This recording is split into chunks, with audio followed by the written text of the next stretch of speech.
Bonjour.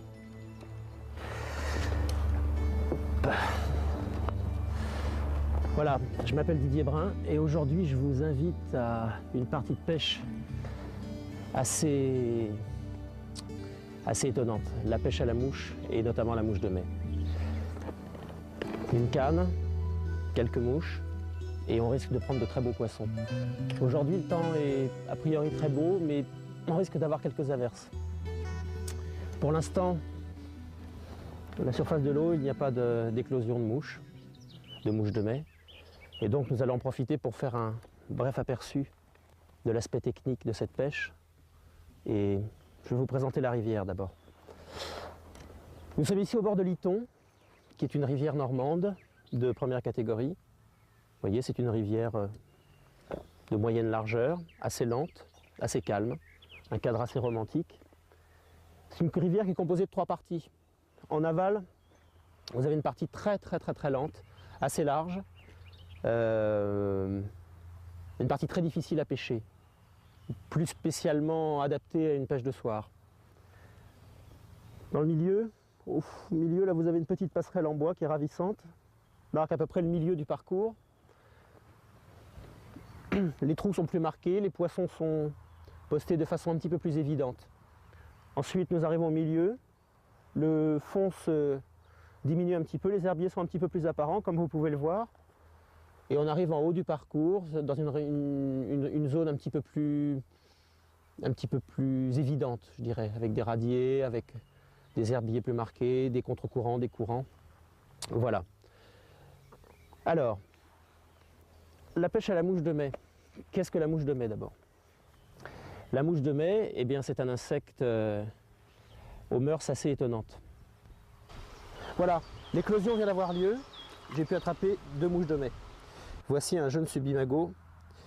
3 cercles en formation, un corps couleur ivoire de 2 cm à peu près, 2 petites ailes derrière, 2 grandes ailes devant. Des pattes, des taches noires, un thorax assez bombé. Vous verrez dans le montage des mouches tout à l'heure que c'est important. Une petite tête. Cet insecte est magnifique, voilà. Ça, c'est une vraie friandise. Alors, je vais vous parler un petit peu du cycle de vie de cet insecte. Cet insecte vient de naître. Il a 24 heures pour se reproduire. Mâles et femelles vont s'accoupler. Les femelles vont venir pondre dans l'eau, sur l'eau plutôt. Les œufs vont descendre au fond de l'eau. Ces œufs vont devenir des larves, à peu près de la taille de cet insecte, mais sans ailes, bien sûr. Cette larve est une larve fouisseuse qui va vivre 1 an, 2 ans dans la vase, dans des petits enrochements, des choses comme ça, dans du sable. Enfin, du sable, ça dépend, je dis peut-être une bêtise. Quoi qu'il en soit, cette larve va vivre donc pendant 1 an, 2 ans, et un jour elle va se transformer en ce qu'on appelle une nymphe, c'est-à-dire une préfiguration de l'insecte adulte. Son thorax va se bomber parce que le sac alaire est en formation, les ailes sont rempliées à l'intérieur, et puis un jour, elle va monter dans l'eau, elle va partir du fond, elle génère une espèce de substance gazeuse qui lui permet de s'alléger un petit peu.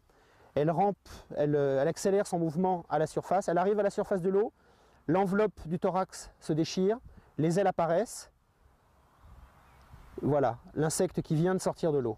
On l'appelle le subimago parce qu'il n'est pas encore définitivement formé. Il n'a pas encore ses couleurs définitives, les cercles ne sont pas encore suffisamment longs, etc. Donc, il a une destinée épouvantable, ce pauvre insecte. Il va vivre à peu près 24 heures, il va s'accoupler, puis il va mourir, tout bêtement. Les oiseaux en sont très friands. Vous verrez au cours de la pêche que les hirondelles, les passereaux, les pourchassent évidemment. Les truites, bien entendu, les prennent à tous les stades. Au stade larvaire, au stade nymphal, bien sûr au stade du subimago. Lorsque l'insecte se débat dans la surface, produit des légères vibrations, c'est très excitant pour les poissons.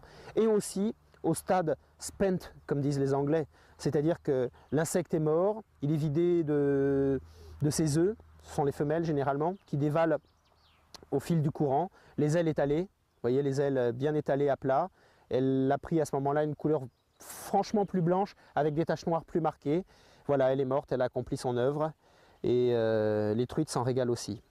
Je vais essayer de faire en sorte que vous puissiez la voir précisément, voilà, une mouche de mai superbe. Donc le matériel, bah écoutez, la pêche à la mouche c'est très simple, comme je le disais, une canne, un moulinet, qui est plus une réserve de fil qu'autre chose, un gilet, des cuissardes, et puis voilà, quelques mouches bien entendu. Alors on va parler de la canne. Depuis maintenant de nombreuses années, le bambou refondu a laissé place au carbone. Le carbone, il y a aussi le bore et d'autres matériaux que je ne connais pas. Donc je vais parler de ce que je connais, c'est-à-dire le carbone. Et ici, je m'adresse plus particulièrement aux débutants, aux gens qui veulent se mettre à la pêche à la mouche. Tout d'abord, un petit préambule sur quel montant doit-on s'autoriser pour l'achat d'une canne à mouche. Je dirais que bien évidemment, plus une canne est bon marché, moins elle est bonne. C'est une équation malheureusement vérifiée.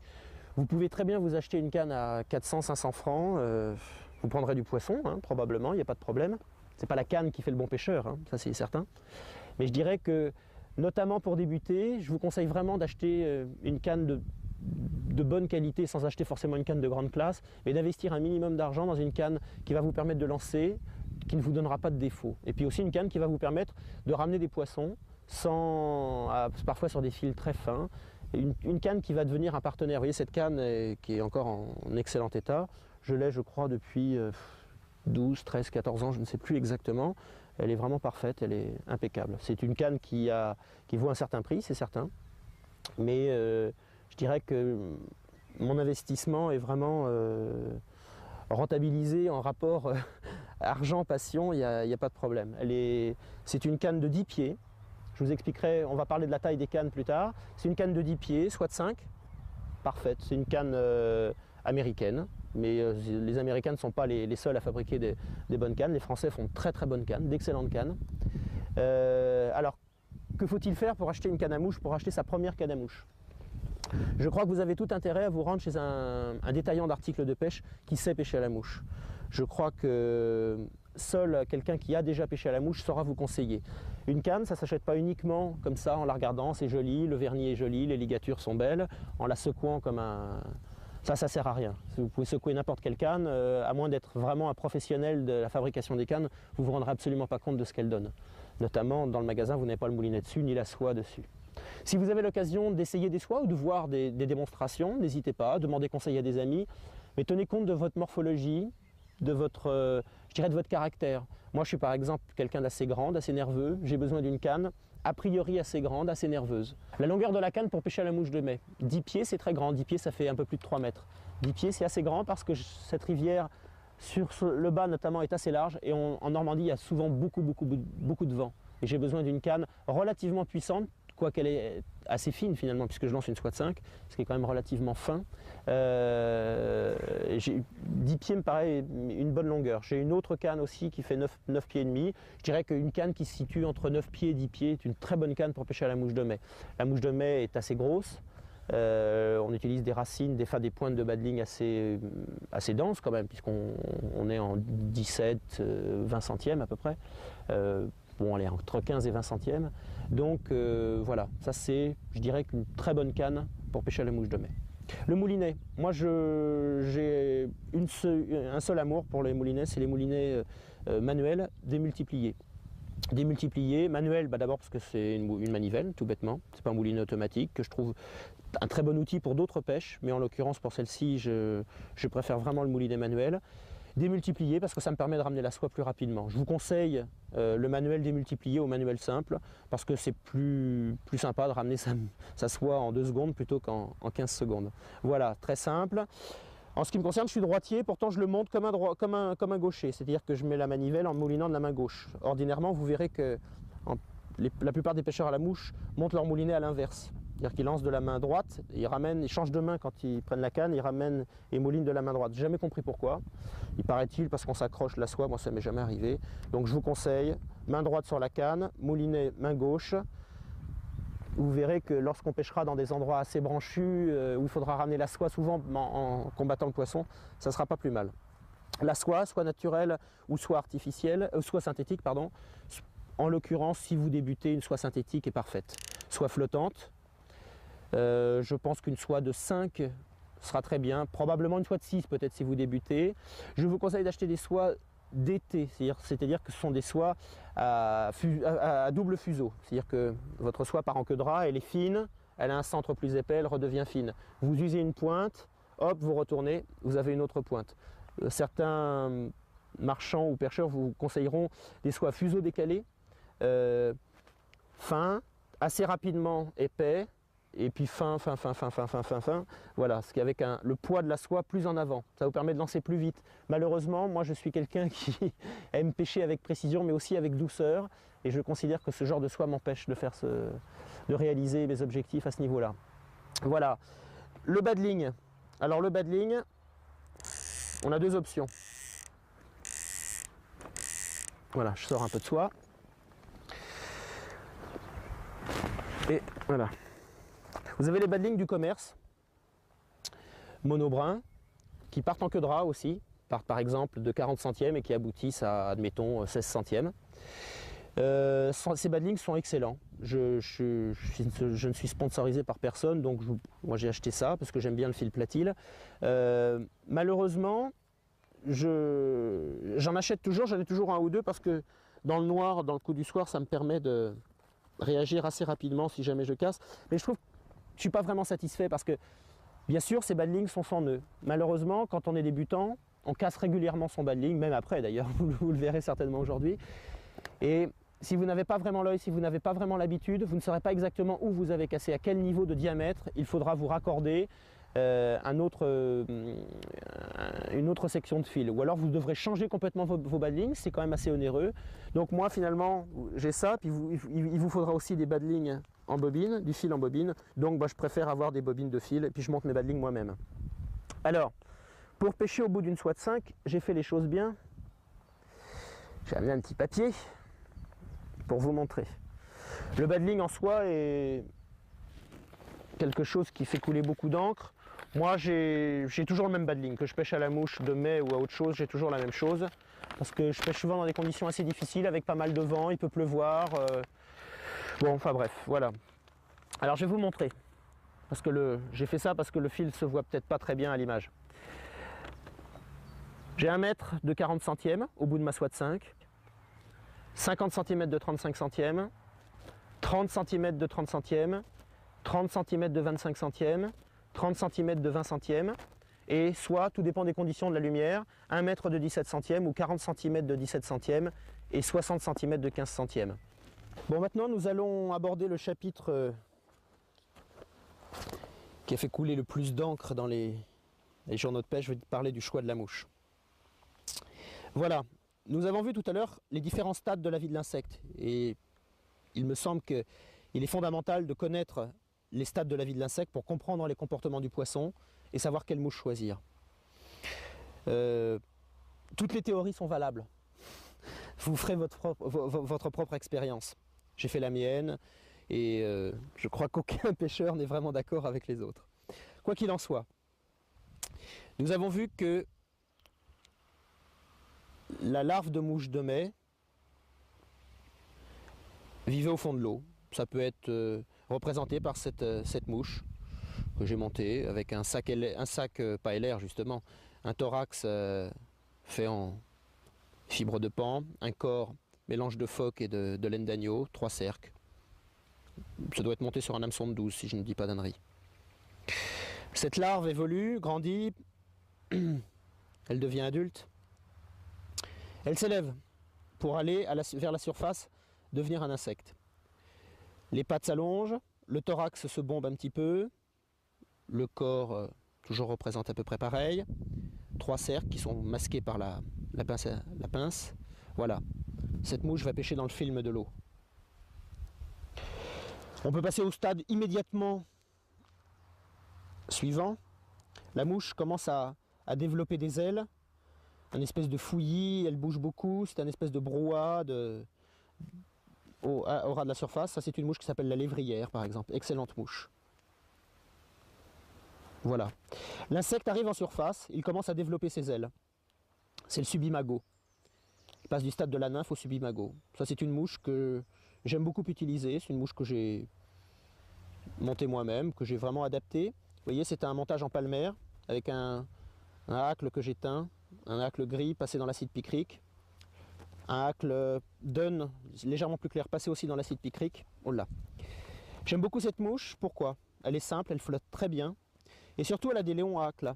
Ici il y a beaucoup de vent, Et ce vent permet de donner à la mouche une certaine vie. Et je crois que c'est très très important quand on pêche. Donner de la vie à la mouche. On imagine bien que les truites ne prennent pas ça exactement pour copie conforme d'un insecte. Eh bien si, justement. Et je crois que c'est le mouvement qui leur donne cette illusion. Nous y reviendrons en cours de pêche. Voilà. Ensuite, l'insecte s'est développé. On peut avoir quelque chose de similaire à ça. Il y a plein de modèles différents. Puis l'insecte est mort. Il défile à la surface de l'eau. Les ailes couchées à plat. Un corps ivoire plus marqué. De longs cercles. Voilà. Ce choix de mouche n'est absolument pas limitatif, bien entendu. La plupart des mouches que j'utilise sont des mouches que je monte moi-même parce que j'aime bien réfléchir à ma pêche. Mais j'utilise aussi beaucoup de mouches du commerce. J'utilise notamment... Je vais changer de boîte. Pardon. J'utilise notamment des mouches, beaucoup de mouches de la maison Devaux. J'adore ces mouches. Par exemple celle-ci. Je ne connais plus sa référence, c'est une 600 ou 900 quelque chose. Des cercles bleutés, un corps cerclé, corps ivoire, 2 hacles, un vert, un légèrement bleuté. J'espère que vous le voyez. Oui, juste un petit mot pour les mouches. Vos mouches, telles que je vais vous les montrer, sont souvent déformées, collées. Vous voyez cette mouche, elle est devenue monstrueuse. Elle a pris un poisson la semaine dernière, ou je ne sais plus, un ou deux. Elle est quasiment difforme. Je veux lui redonner l'éclat du neuf. C'est quelque chose que je ne peux pas vraiment faire ici. Chez vous, dans une passoire à riz ou au-dessus d'une bouilloire, vous faites bouillir de la vapeur, vous faites bouillir de l'eau, pardon, qui produit de la vapeur d'eau, bien entendu. Vous appliquez ces mouches au-dessus de la vapeur, pas trop près pour pas non plus les cuire, hein, et instantanément, les mouches vont retrouver leur forme d'origine, leur éclat. Voilà, la petite peau accrochée au gilet, c'est évidemment très pratique. Moi j'ai trouvé ce système, ça me permet, lorsque je range mon gilet dans mon sac à dos, que les mouches ne s'en aillent pas et s'échappent et perdent des mouches. Voilà, c'est de l'avis de chacun. Lancer à la mouche, c'est simple et c'est compliqué. C'est simple quand on est un enfant par exemple, décontracté, qu'on ne se pose pas de questions. C'est compliqué quand on est plus vieux, qu'on se met, comme disent les sportifs, une certaine pression et que les muscles des épaules, du poignet et des avant-bras se raidissent. Et là vous perdez tout contact avec votre canne, car c'est votre canne qui va vous aider à lancer, votre canne et votre soie. C'est pas vous. Vous n'êtes, je dirais, qu'un commandant de bord. Le moteur, c'est la soie et la canne. C'est pour ça que tout à l'heure, je vous préconisais de faire l'emplette d'une canne de bonne qualité, car c'est cette canne qui va vous permettre de bien lancer. Voilà. Lancer, c'est très simple. C'est doux, c'est souple. La mouche ne pèse rien, et je vais devoir poser ma mouche de l'autre côté. Un poisson vient de gober, par exemple, et il va falloir que je fasse ça vite, bien, doucement, sans me montrer. Je reste debout bien entendu là pour la démonstration. Normalement je serai à plat ventre derrière les hérisses, hors de vue du poisson. D'accord? C'est très simple. Aucun muscle raide, rien. Il n'empêche que le lancer met en activité beaucoup de muscles. Les muscles des 5 doigts de la main, je dis bien les 5 doigts de la main, l'avant-bras qui doit être relativement détendu, l'épaule, le coude, et puis surtout, quelque chose que je considère d'essentiel et dont on parle rarement dans les manuels, la main gauche.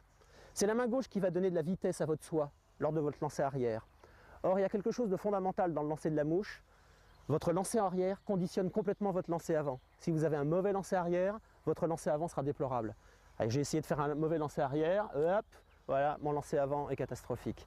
Je ne vais pas vous faire une démonstration de tous les lancers. Ce que je veux juste, c'est vous dire, prenez des cours, ça c'est fondamental. N'essayez pas d'apprendre tout seul, ou alors vous allez brûler des étapes, vous allez vous énerver, vous ne comprendrez pas pourquoi. Je crois qu'un observateur va vous aider à vous guider, à savoir que votre main gauche ne tire pas assez sur votre soie, que votre arrêt à midi ou à 1h n'est pas assez satisfaisant, que vous visez trop bas sur l'eau, etc., etc. Prenez des cours, c'est essentiel. Hein, c'est vraiment la base. C'est pas avec un livre, c'est pas tout seul qu'on arrive à faire ce genre de choses, on a besoin d'un observateur. Vous commencez à lancer déjà et puis vous avez des problèmes. La première chose à faire, décrispez-vous. Reprenez de la soie, ne cherchez pas à aller loin. Pêcher loin, c'est pas le but du jeu. Le but du jeu, c'est de poser précisément votre mouche là où vous le voulez, c'est peut-être très près, là où vous le voulez, le plus délicatement possible et surtout de retrouver des sensations. La main droite qui serre la poignée de la canne va passer son temps à serrer sur la poignée de la canne et à se détendre.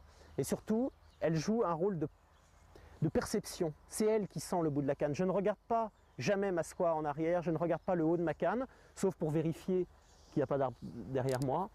Et c'est mes doigts qui vont sentir. Et ça, vous devez retrouver impérativement ça. Si jamais vous êtes en difficulté sur des lancers, en cours de pêche, vous vous êtes énervé, calmement, vous faites des petits allers-retours comme ça, en essayant de retrouver toute la qualité de la canne, son ressort, comment joue la soie. Et puis au fur et à mesure, vous allez commencer à pouvoir allonger. Redonnez de la vitesse à votre soie, voilà.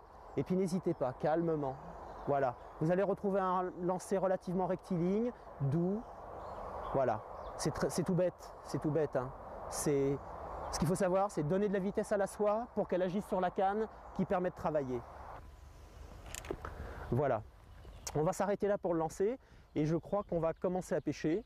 Et en pêchant, je serai mieux à même de vous expliquer certaines choses.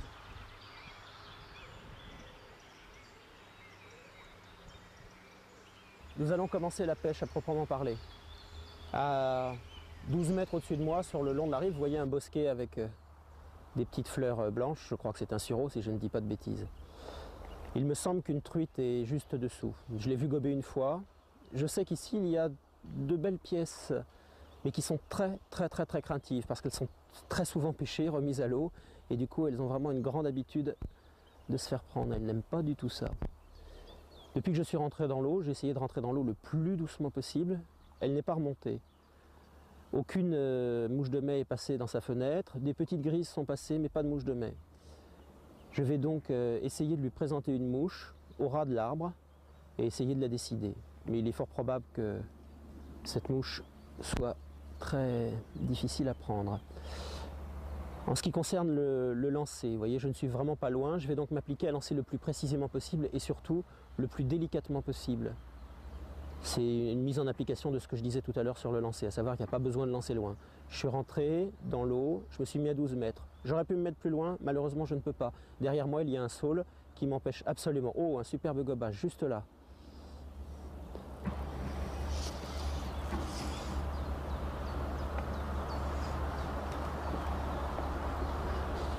Je suis dans l'eau et pourtant les poissons viennent gober très près de moi.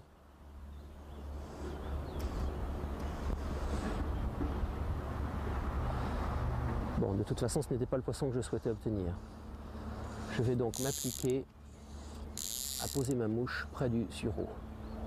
Voilà, je suis dans le sureau. C'est une parfaite application de ce qu'il faut faire. Surtout, lorsque vous vous accrochez dans un arbre, ne jamais tirer.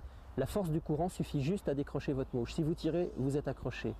Il n'y a aucune honte à s'accrocher dans un arbre. Plus vous viserez près des arbres, plus vous prendrez de risques, plus vous aurez de chances de prendre du poisson. Voilà. J'aurais très bien pu m'accrocher.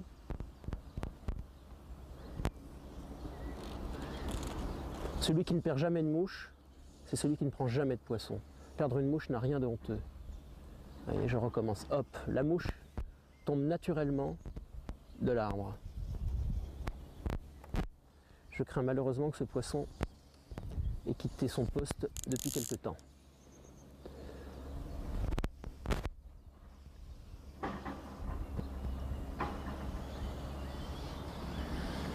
Là où le poisson se situe, il y a à peu près 10-20 cm d'eau. Le poisson est hyper craintif.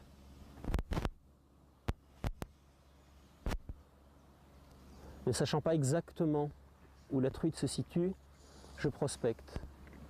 Je suis allé sous l'arbre, là je vais un petit peu plus à gauche, un petit peu plus loin. Toujours lorsque vous attaquez un coup, commencez par poser plus près que trop loin. Trop loin, vous couvrez le poisson qui risque d'être plus proche que vous ne l'imaginez. Et c'est foutu. J'essaie d'être au ras de l'arbre. Voilà. A priori, ce poisson est parti, ou en tout cas, ne veut pas se manifester. Non, apparemment, j'ai été démasqué et les poissons ont dû se caler.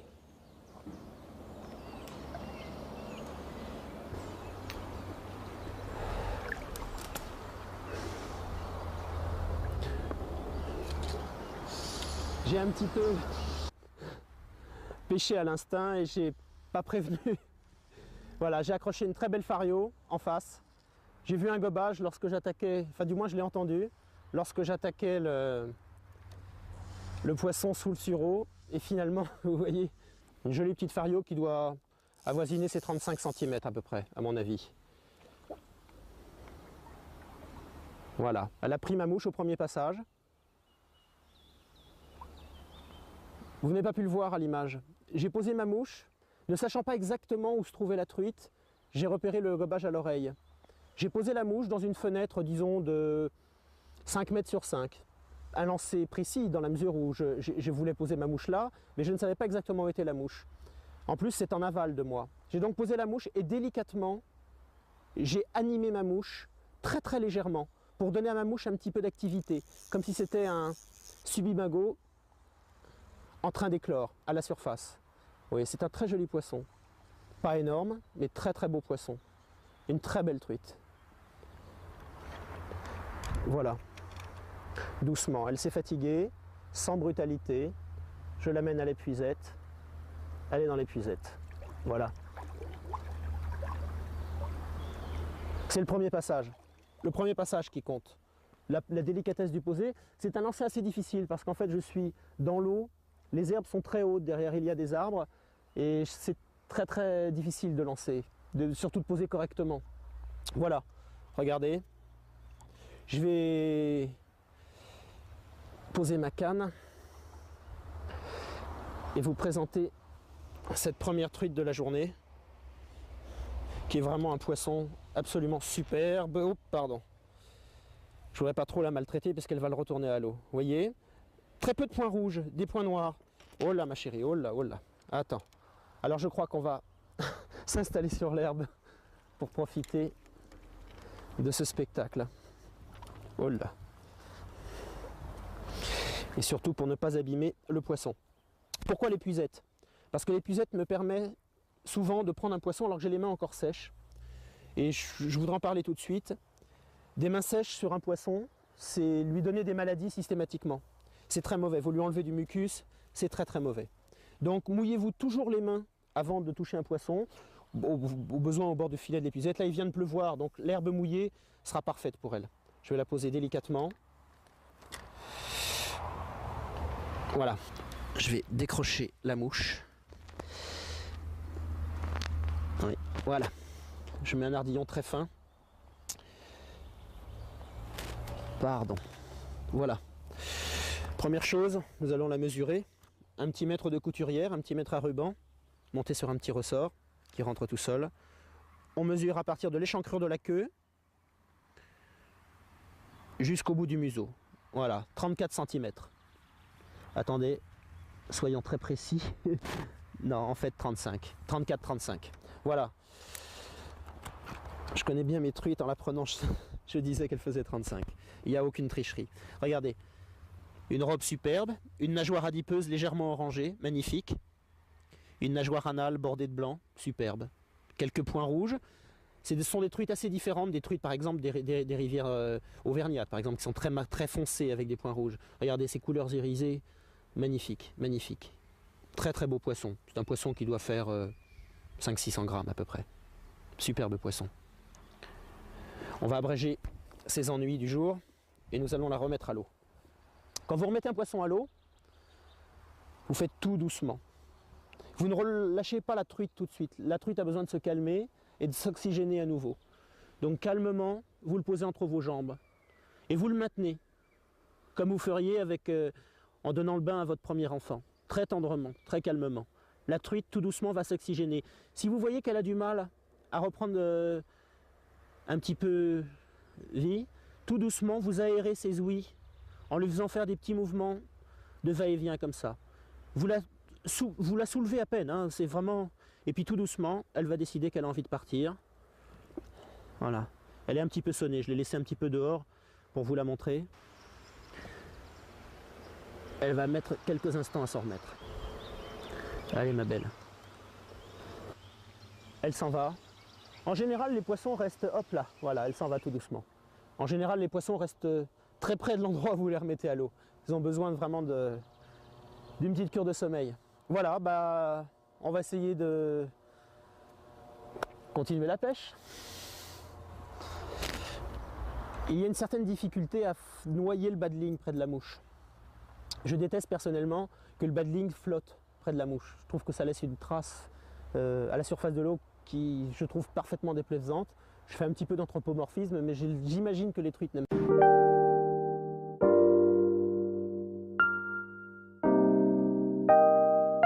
pas ça.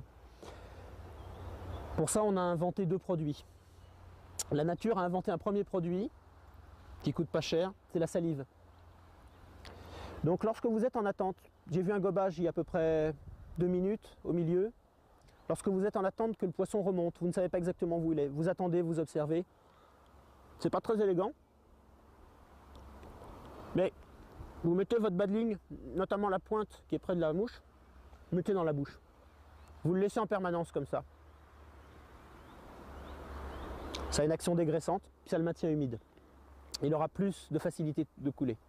Un autre moyen, de prendre de la boue très légère qui couvre les végétaux au ras des rives. Cette boue très très douce, c'est un très bon dégraissant aussi. Enfin, il y a un troisième moyen chimique qui s'achète. J'en ai parce que parfois c'est nécessaire. Ça s'appelle, non, ça c'est pour les faire sécher les mouches, faire flotter les mouches, voilà c'est ça. Ça s'appelle Leader Sinker en anglais, c'est un couleur de badling, quoi. Si on veut le dire. C'est une espèce de produit que vous appliquez sur le badling. J'imagine que c'est à base de glycérine. Moi-même, je mets parfois de la glycérine. Voilà, vous avez le choix. À 10 mètres devant nous, il y a un poisson qui vient de gober. On était en train d'inspecter plus loin. Et je voudrais attaquer ce poisson. J'imagine que je ne vais pas le prendre, mais je voudrais vous montrer 2 choses. D'abord, la façon d'approcher un poisson, comment je fais. Et puis aussi, tenter de vous démontrer avec succès qu'on peut pêcher sous la canne en pêchant à la mouche. Le poisson se situe dans l'axe de Monsion, à 3 mètres au-dessus de Monsion à peu près. Il a gobé 2 fois. Sur un poisson comme ça, n'ayez pas peur de jouer les sioux.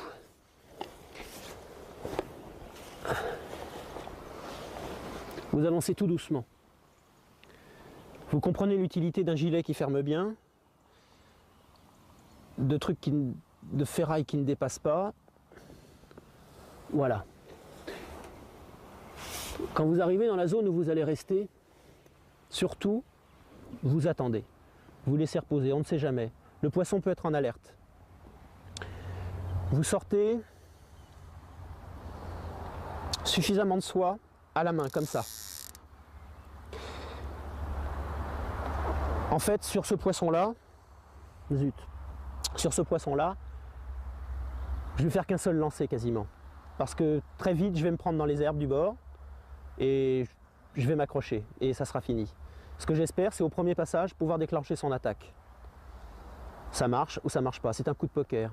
Vous pouvez perdre une mouche, en l'occurrence là on ne la perdra pas, il suffira que je descende dans l'eau pour la décrocher. Évitez de balancer votre canne au-dessus de l'eau. Vous allez faire une espèce de lancer, je dirais vraiment peu académique, mais qui peut-être va vous apporter un poisson. Je situe le poisson à peu près à 3-4 mètres de moi. Méfiez-vous, les ronces, c'est assez périlleux. Voilà. Je crois que j'ai un petit peu trop de soie de sortie. Et voilà, on va y aller. Je ne sais pas vraiment où est le poisson, mais je tente ma chance.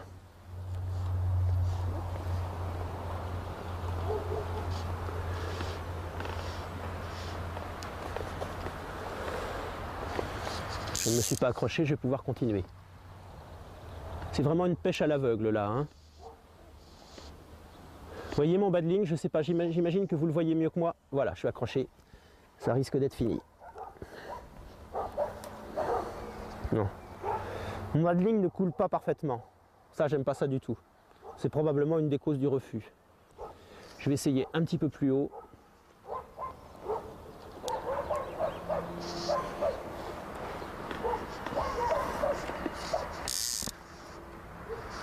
Ah, le poisson est un peu plus haut. Je viens de repérer son attaque un peu plus haut.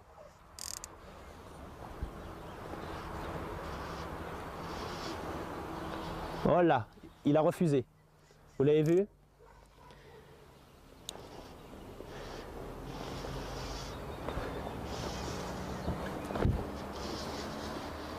Je vais changer de mouche. Je vais attendre un petit peu. Je vais présenter 4-5 fois ma mouche. Les 2 premières fois, j'étais trop bas. Les 2 suivantes, j'étais bien.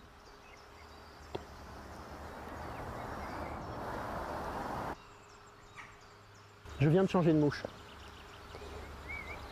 Je l'ai vu gober 2-3 fois pendant que j'essayais de lui présenter mon imitation. Visiblement, je ne voyais pas de mouche auparavant à la surface de l'eau. J'imagine que cette truite est soit sur des nymphes en train d'éclore, soit sur d'autres petites mouches plus petites, je ne sais pas. Je tente ma chance avec une mouche qui va pêcher dans le film de la surface. C'est une mouche avec juste des hâques, très léger, un corps, des cercles. J'ai mouillé la mouche avec la salive, elle va flotter vraiment dans le film de la surface. On va voir ce que ça donne.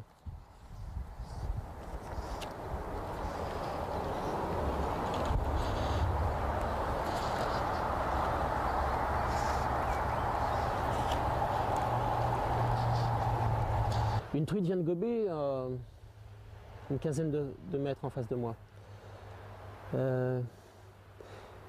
Ici réside une difficulté. Le courant qui est près de moi est plus rapide que le courant qui est au fond. Donc inévitablement, ma soie va tirer mon bas de ligne et ma mouche assez rapidement. C'est ce qui va favoriser ce qu'on appelle le dragage. Le dragage, je vous prie de m'excuser, le dragage, c'est vraiment quelque chose qu'il faut savoir éviter. Oh, un beau gobage là-bas. Pour ça, il ne faut jamais poser la soie raide. C'est-à-dire votre posée rectiligne, si votre soie est parfaitement droite, c'est pas bien. C'est bien pour le lancer, c'est pas bien pour la pêche. Il va falloir que vous reteniez une fois, que vous visiez un petit peu au-dessus de l'eau, avec une certaine puissance. La soie n'étant pas encore sur l'eau, au-dessus de l'eau va prendre un peu d'élan et va revenir en arrière, formant des zigzags qui laisseront le temps à la mouche de passer dans la fenêtre de la truite avant de draguer. Maintenant, on va voir ce qui va se passer.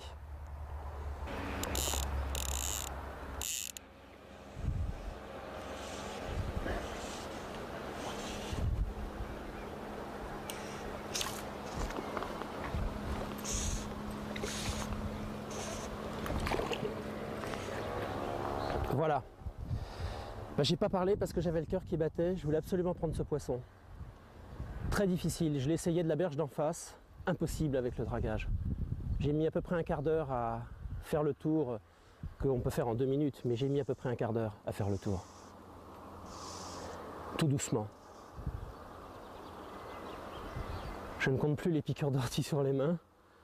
Vous m'avez probablement vu patouiller comme un misérable dans les ronces, comme un mauvais pêcheur.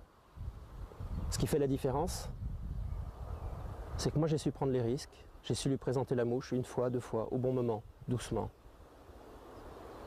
Sans me vanter, je suis très très fier de ce poisson. Il n'est pas énorme, 35 cm à peu près. Peut-être un petit peu plus. Mais vraiment ce poisson je l'ai mérité. Je suis vraiment super, super, super content. Oh là, doucement, doucement. Si je le perdais maintenant, je serais un petit peu triste, c'est certain. Mais le plus important pour moi, c'était de l'accrocher. Très belle truite fario. Très très beau poisson. Zut, m'en épuisait. Je suis tellement ému que je fais des bêtises. Très beau poisson. J'embarque de l'eau dans les cuissardes, c'est pas grave. C'est ça. Très beau poisson. 37 cm à peu près. Ouais. Là, je suis content. Là, je suis très content parce qu'elle était très difficile à prendre. Dans 10 cm d'eau, le premier dragage la faisait fuir. C'est un poisson superbe. C'est un poisson vraiment magnifique. C'est indescriptible. J'espère que vous pouvez le voir. Je vais essayer de vous le montrer mieux. Vous voyez, elle a lâché la mouche dans l'épuisette. Vous voyez, le lancer était... Je suis désolé, j'ai vraiment pas parlé pendant la prise, mais c'était un lancer horizontal. Verticalement, je risquais de m'accrocher derrière, je risquais de lui faire peur. Délicatement, j'ai amené ma mouche à se poser dans son secteur. Elle est venue la chercher. Voilà. Ça, c'est un beau poisson.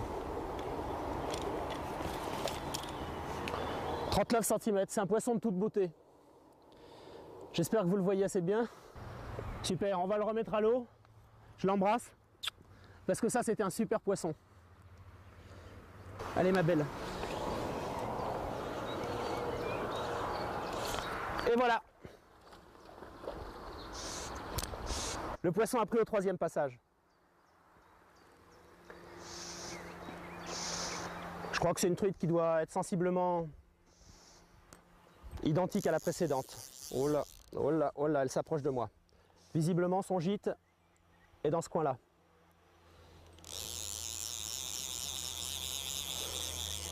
Vous voyez l'intérêt du moulinet. Hop là. Voilà, très belle fario. Très très belle fario.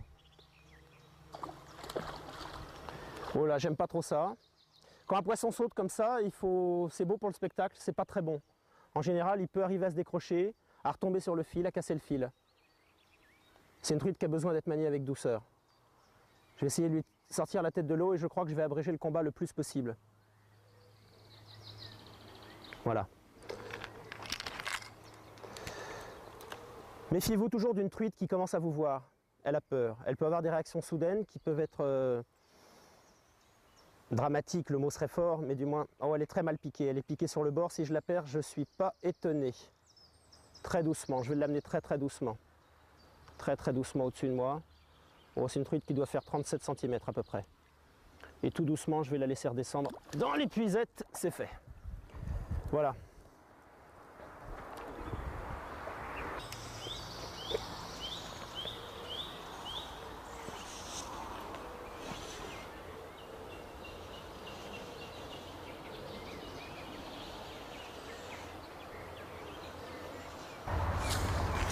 Ah, loupé. Vous voyez, je l'ai manqué. Elle est venue chercher ma mouche et je l'ai manqué. Je vais peut-être essayer, on ne sait jamais.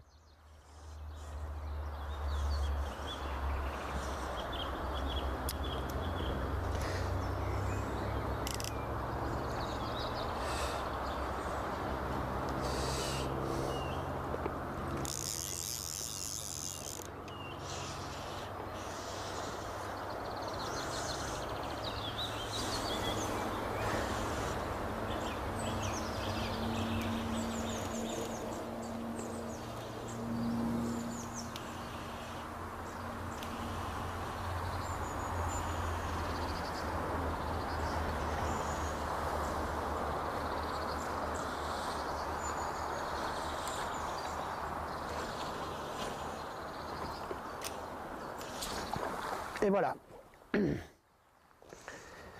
Vous avez vu, il a fallu plusieurs lancers pour la déclencher. C'est pas du tout une grosse truite. De toute façon, je crois qu'une grosse truite ne serait pas montée. Je crois qu'elle aurait eu plus peur parce que mes posées n'étaient absolument pas impeccables. Oui, c'est un petit poisson. Hop là. Je fais des bêtises, moi. Voilà. Ah, quand même. Un petit poisson qui doit faire 32 cm. Bon, même pas. Allez, disons 30 cm. Voilà. Bah, c'est quand même notre 5e poisson. Ou 5e ou 4e, je ne sais plus. Voilà. Très beau poisson. Rond. Très beau petit poisson. Je ne vais pas la mesurer, je la remets à l'eau tout de suite. Elle est jeune. Allez, ma puce. Je viens de repérer un poisson dans le coin. Il monte d'une façon très sporadique. J'ai l'impression, je peux me tromper, mais que c'est une arc-en-ciel, une truite arc-en-ciel, car elle a l'air de naviguer pas mal en hauteur. Elle est tantôt à 10 mètres de moi, tantôt à 15 mètres. C'est pas vraiment un comportement d'une truite fario. Ça a l'air d'être un assez joli poisson dans la mesure où les gobages sont relativement discrets. On va tenter notre chance.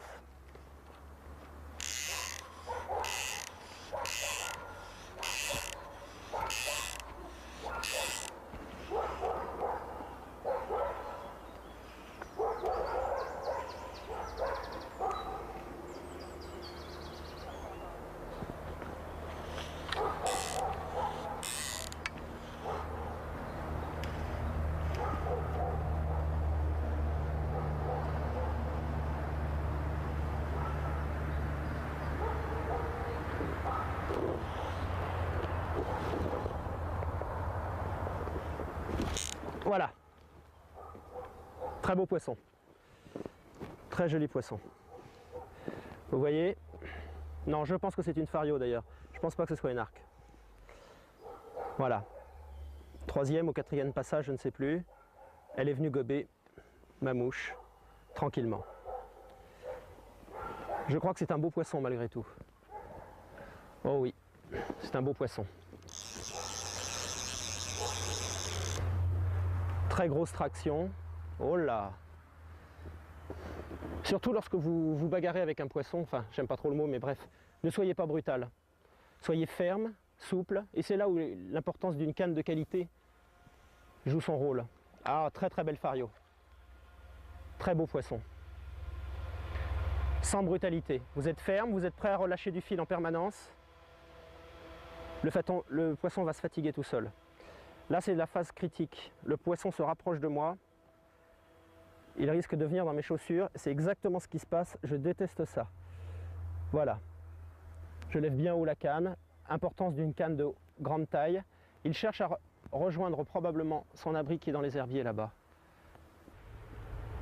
C'est un beau poisson. Très beau poisson.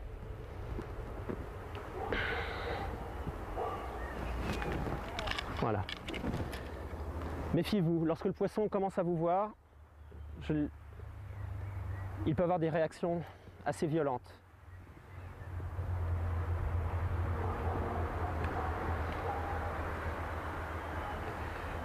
Surtout ne bougez pas trop. Ne remuez pas dans tous les sens. Le poisson est stressé. Voilà. Doucement. Doucement. Ne précipitez pas les choses. Très beau poisson. Truite fario, un mâle, très certainement.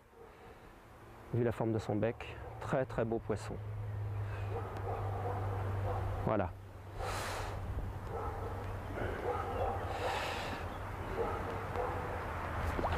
Voilà. Vous voyez, l'épuisette, c'est le coup classique. L'épuisette lui fait peur. J'ai peut-être passé, tendu mon fil. Ah oui, c'est un beau poisson. Voilà.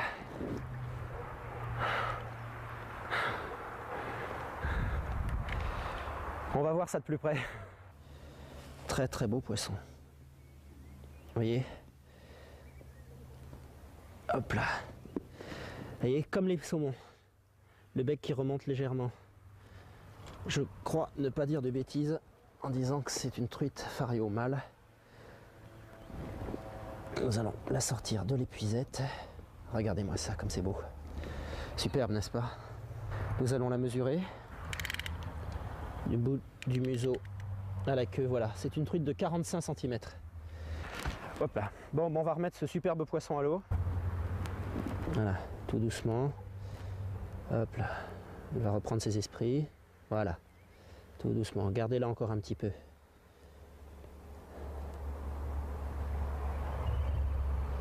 D'elle-même, je pense qu'elle donnera quelques coups de nageoire. Elle viendra. Elle me dira qu'elle peut naviguer toute seule.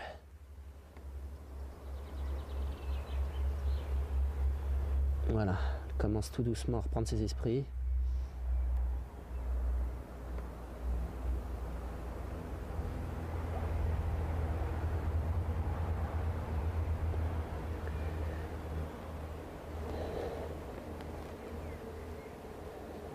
Voilà, nous allons la laisser partir. Voilà, ça y est. Quel beau poisson. Adieu ma belle, ou mon beau plutôt. Alors, séquence gag, ce qui va faire bien rire mes enfants si jamais ils voient ça. Voilà ce qui vient de m'arriver. Enfin, ce qui vient de m'arriver, ça fait 1 heure. J'étais dans l'eau, j'ai commencé à me mouiller sur la prise d'un poisson. Puis quelques instants après, j'ai glissé sur des pierres. J'ai passé 3/4 d'heure dans l'eau glacée, là j'étais frigorifié. À ce sujet, je voudrais vous recommander lorsque vous allez pêcher loin de chez vous, et notamment s'il vous arrive de pêcher dans l'eau, emportez toujours un vieux pantalon, une paire de bottes en double, c'est pas plus mal, paire de chaussettes, dans un vieux sac, dans le fond de la voiture, c'est pas plus mal, ça peut vraiment être utile. Là on est au mois de juin, il fait pas très chaud, mais pas très froid non plus bien sûr. Le soir est tombé, on va d'ailleurs entamer probablement le coup du soir. Et il est vraiment regrettable d'entamer un coup du soir avec... vous voyez ce que je veux dire. Donc c'est une bonne leçon qui ne vous coûte pas cher. Voilà. Hop. Donc le coup du soir, il est 20h28. Certaines truites commencent à gober sous le pont. L'éclosion n'a vraiment pas été fantastique là pendant la journée. On a pour l'instant pris 5 poissons, 5 beaux poissons. La pêche est correcte, disons. C'est pas extraordinaire, mais c'est pas mal. Je suis assez content parce que l'éclosion est vraiment infime. Les poissons sont très difficiles aujourd'hui. J'espère qu'on aura une belle soirée. Le temps s'est levé, c'est pas mal. Donc le coup du soir va commencer là dans quelques instants, probablement vers 9h, dans une demi-heure à peu près. Et nous pêcherons donc probablement jusqu'à 10h, 10h30. Donc ne vous y tenez pas, si l'image devient de plus en plus sombre, c'est tout à fait normal, ce n'est pas votre téléviseur, c'est nous, c'est le ciel, c'est comme ça. Voilà, en tout cas c'était une très belle journée, j'espère que le coup du soir sera à la hauteur.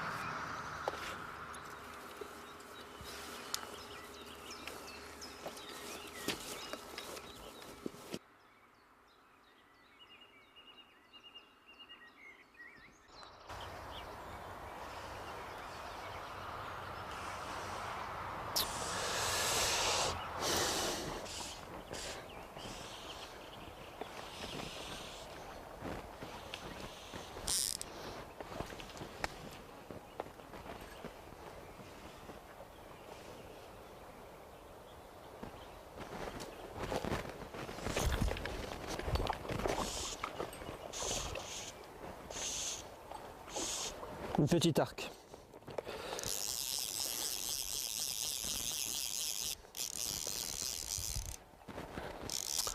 Voilà, une petite arc qui saute comme une folle. Premier poisson du coup du soir.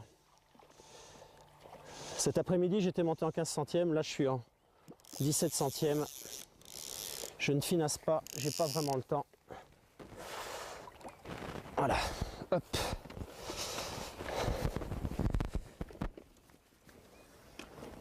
Voilà. Un petit poisson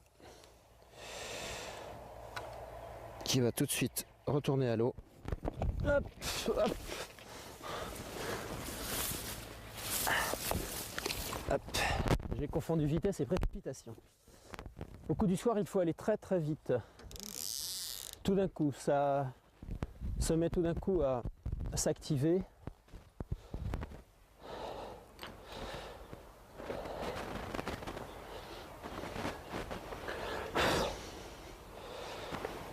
Ah, elle est belle ma mouche pourtant.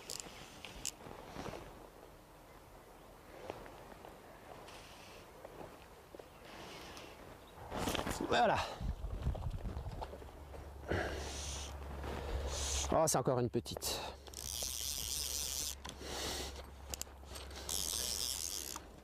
Une petite arc.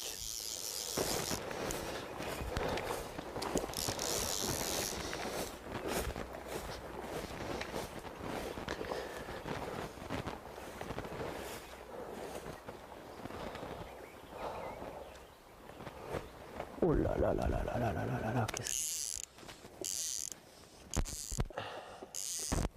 celle-là, j'aimerais bien l'attraper. Hein.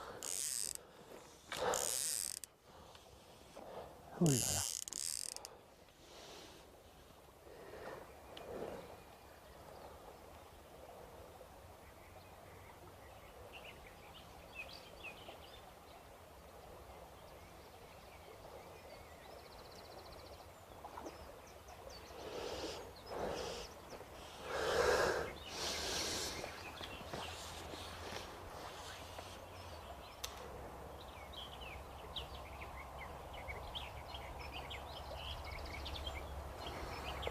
J'essaye de mettre une mouche plus transparente peut-être, plus fluide.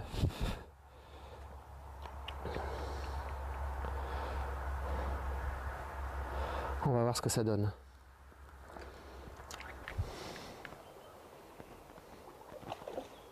Eh oui.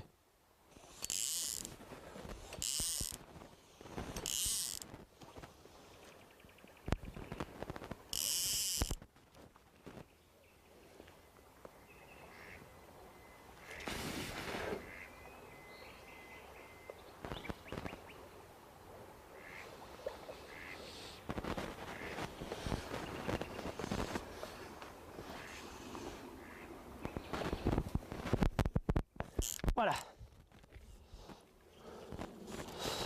Voilà une grosse arc. Pour la faire monter, j'ai dû monter 4 mouches différentes. Ce qui a fait la différence, après de multiples passages, ce sont les ailes. Enfin, je dis une arc, c'est peut-être une fario après tout.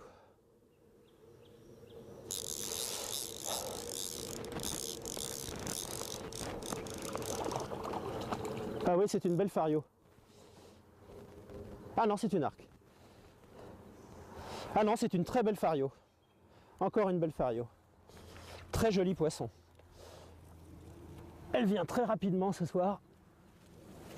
Ouah. Super. Super poisson. Il doit faire 42-43 cm. Je me dépêche parce que j'aimerais bien avoir le temps de reprendre encore un poisson. Oui, ma puce, viens ici. Oui.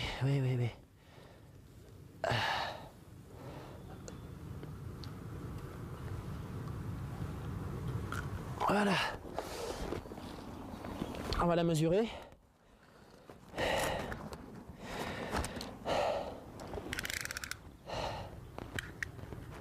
« 42 cm. Hop là. Très beau poisson. 42 cm, c'est un poisson qui doit faire à peu près 1,2 kg, 1,3 kg. Regardez comme elle est jolie. Elle est belle. Allez, je la remets à l'eau.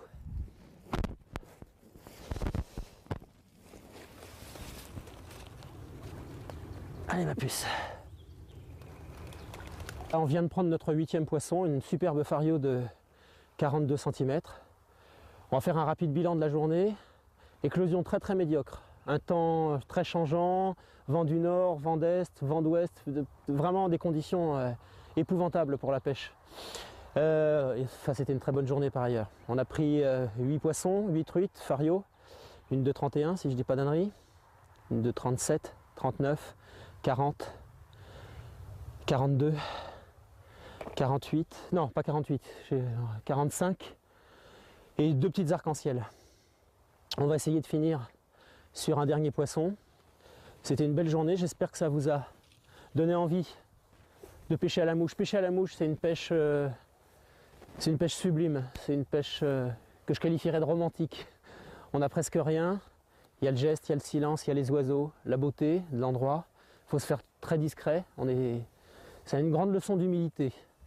Peut-être le montage de la vidéo vous fera croire que j'ai été un champion aujourd'hui. Je peux vous assurer qu'elles ont été très très dures à capturer. J'ai pas eu beaucoup de poissons à attaquer, j'ai eu une quinzaine de poissons. J'ai pris en moyenne un poisson sur 2, ce qui est plutôt correct pour une journée comme ça. Voilà, la brume commence à monter sur la rivière, les canards vont aller se coucher, et puis nous aussi. On va peut-être essayer de prendre un dernier poisson. Sinon, je vous remercie infiniment de votre compagnie, c'était super. Au revoir.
Se situe, il y a à peu près 10-20 cm d'eau. Le poisson est hyper craintif.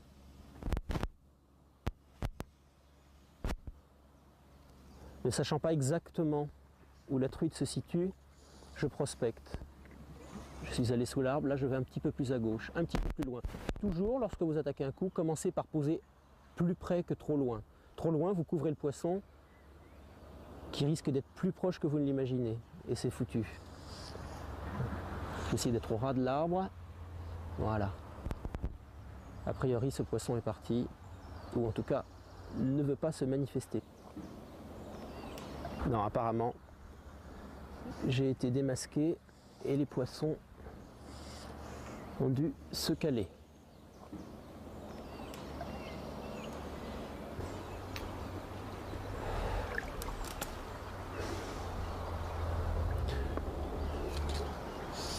J'ai un petit peu pêché à l'instinct et j'ai pas prévenu.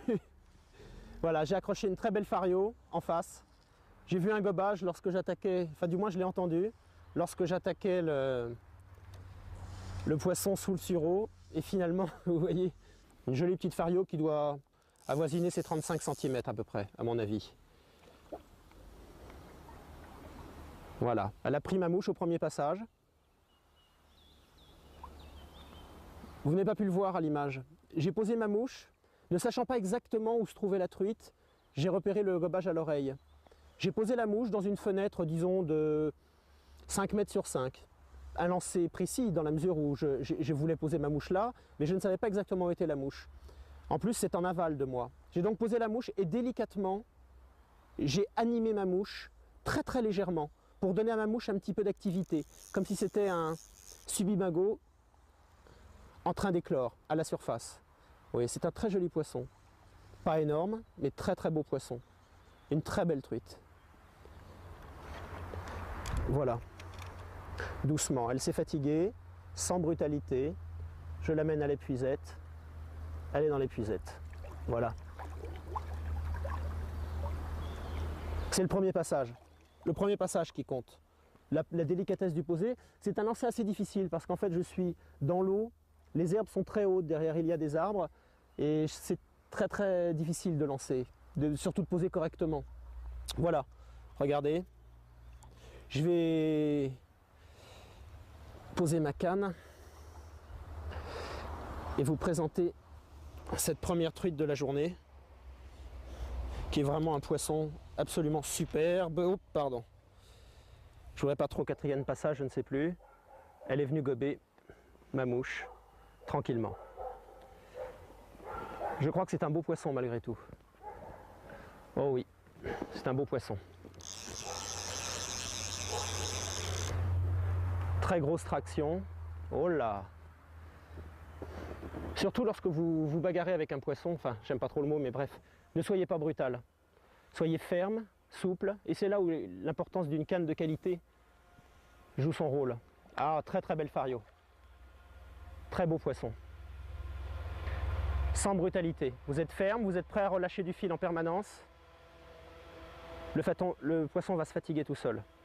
Là, c'est la phase critique. Le poisson se rapproche de moi. Il risque de venir dans mes chaussures. C'est exactement ce qui se passe. Je déteste ça. Voilà. Je lève bien haut la canne. Importance d'une canne de grande taille. Il cherche à rejoindre probablement son abri qui est dans les herbiers là-bas. C'est un beau poisson. Très beau poisson.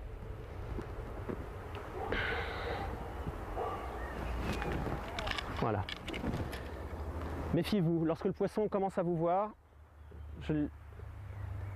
il peut avoir des réactions assez violentes.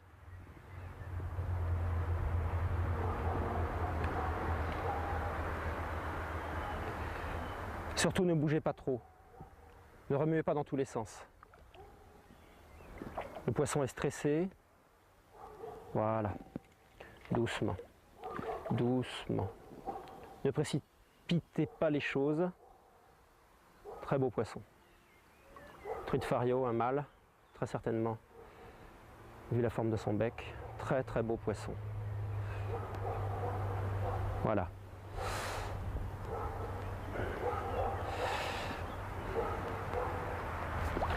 Voilà. Vous voyez, l'épuisette, c'est le coup classique.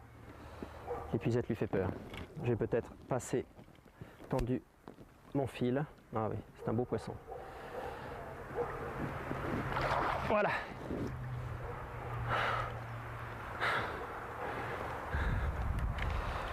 On va voir ça de plus près. Très très beau poisson. Vous voyez, Hop là. Vous voyez, comme les saumons, le bec qui remonte légèrement. Je crois ne pas dire de bêtises en disant que c'est une truite fario mâle. Nous allons la sortir de l'épuisette. Regardez-moi ça, comme c'est beau. Superbe, n'est-ce pas? Nous allons la mesurer. Du bout du museau à la queue, voilà. C'est une truite de 45 cm. Hop là. Bon, on va remettre ce superbe poisson à l'eau. Super. Super poisson. Il doit faire 42-43 cm. Je me dépêche parce que j'aimerais bien avoir le temps de reprendre encore un poisson. Oui, ma puce, viens ici. Oui.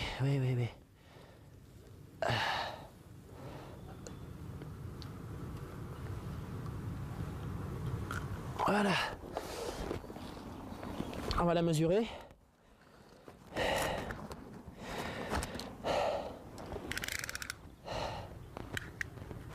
« 42 cm. Hop là. Très beau poisson.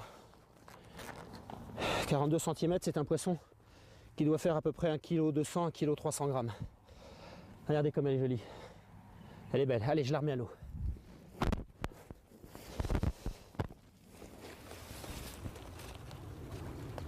Allez ma puce. Là, on vient de prendre notre 8e poisson, une superbe fario de 42 cm.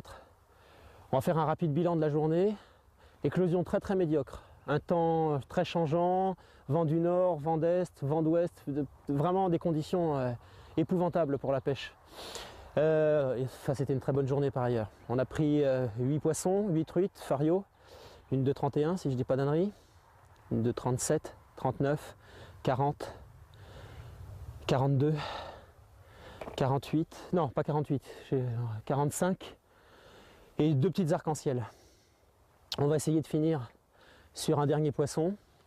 C'était une belle journée, j'espère que ça vous a donné envie de pêcher à la mouche. Pêcher à la mouche, c'est une pêche sublime, c'est une pêche que je qualifierais de romantique. On n'a presque rien, il y a le geste, il y a le silence, il y a les oiseaux, la beauté de l'endroit. Il faut se faire très discret, c'est une grande leçon d'humilité. Peut-être le montage de la vidéo vous fera croire que j'ai été un champion aujourd'hui. Je peux vous assurer qu'elles ont été très dures à capturer. J'ai pas eu beaucoup de poissons à attaquer, j'ai eu une quinzaine de poissons. J'ai pris en moyenne un poisson sur 2, ce qui est plutôt correct pour une journée comme ça. Voilà, la brume commence à monter sur la rivière, les canards vont aller se coucher, et puis nous aussi. On va peut-être essayer de prendre un dernier poisson. Sinon, je vous remercie infiniment de votre compagnie, c'était super. Au revoir.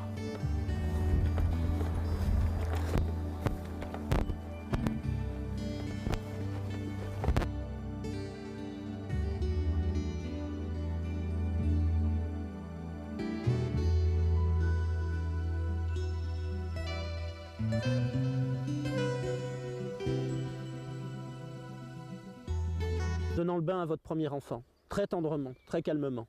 La truite, tout doucement, va s'oxygéner. Si vous voyez qu'elle a du mal à reprendre un petit peu vie, tout doucement, vous aérez ses ouïes en lui faisant faire des petits mouvements de va-et-vient comme ça. Vous la soulevez à peine, hein, c'est vraiment... Et puis tout doucement, elle va décider qu'elle a envie de partir. Voilà. Elle est un petit peu sonnée, je l'ai laissée un petit peu dehors pour vous la montrer. Elle va mettre quelques instants à s'en remettre. Allez ma belle. Elle s'en va. En général, les poissons restent, hop là, voilà, elle s'en va tout doucement. En général, les poissons restent très près de l'endroit où vous les remettez à l'eau. Ils ont besoin vraiment d'une petite cure de sommeil. Voilà, on va essayer de continuer la pêche. Il y a une certaine difficulté à noyer le bas de ligne près de la mouche. Je déteste personnellement que le bas de ligne flotte près de la mouche. Je trouve que ça laisse une trace à la surface de l'eau qui, je trouve, parfaitement déplaisante. Je fais un petit peu d'anthropomorphisme, mais j'imagine que les truites n'aiment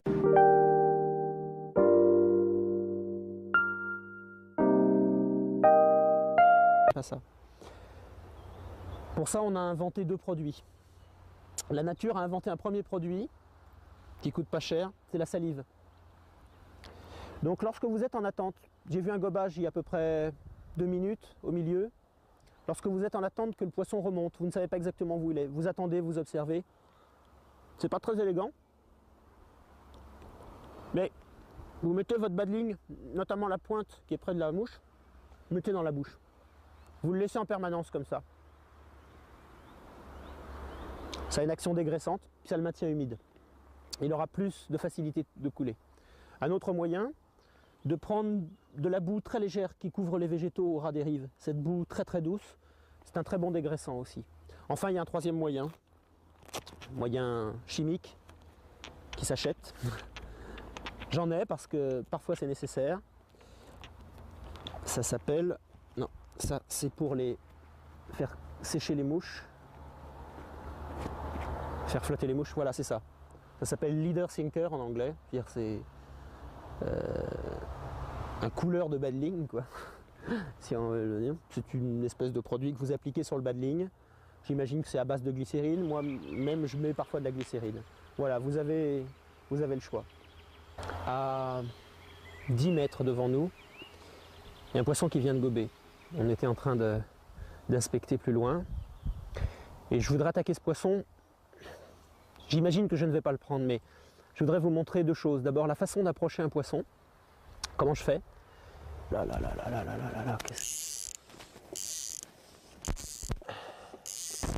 Celle-là, j'aimerais bien l'attraper. Hein. Oh là là.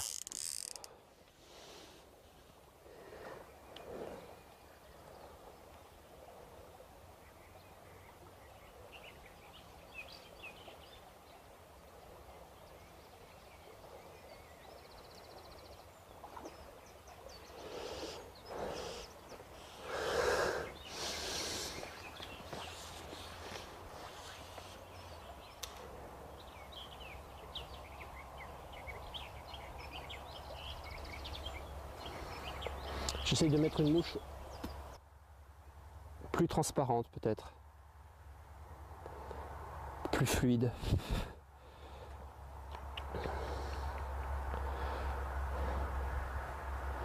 On va voir ce que ça donne.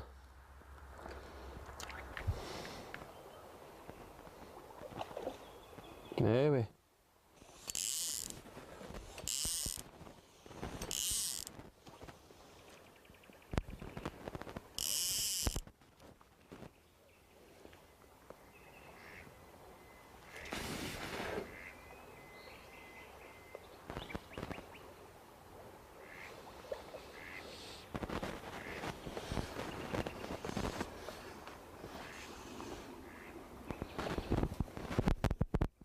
Voilà. Voilà une grosse arc. Pour la faire monter, j'ai dû monter 4 mouches différentes. Ce qui a fait la différence, après de multiples passages, ce sont les ailes. Enfin, je dis une arc, c'est peut-être une fario après tout.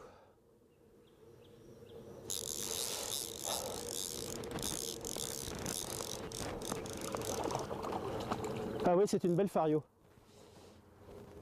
Ah non, c'est une arc. Ah non, c'est une très belle fario. Encore une belle fario. Très joli poisson. Elle vient très rapidement ce soir. Ouah. Super. Super poisson. Il doit faire 42-43 cm. Je me dépêche parce que j'aimerais bien avoir le temps de reprendre encore un poisson. Oui, ma puce, viens ici. Oui.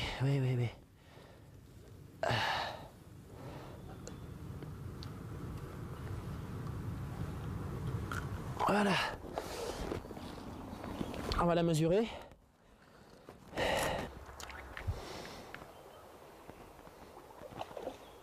Oui.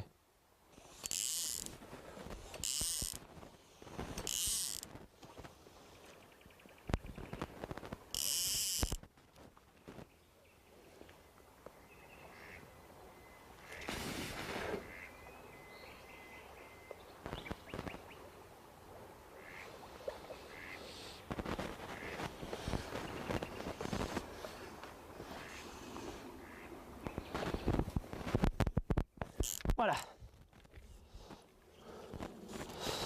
Voilà une grosse arc. Et bien pour la faire monter, j'ai dû monter 4 mouches différentes. Ce qui a fait la différence, après de multiples passages, ce sont les ailes. Enfin je dis une arc, c'est peut-être une fario après tout.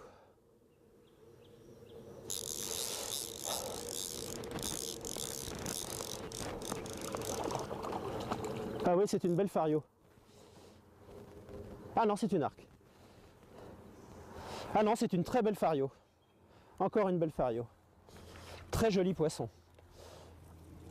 Elle vient très rapidement ce soir. Ouah.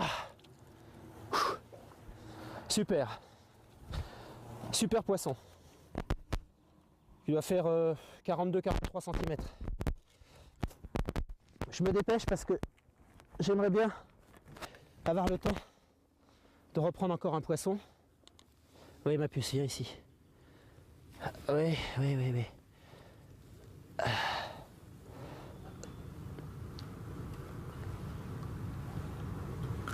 Voilà. On va la mesurer.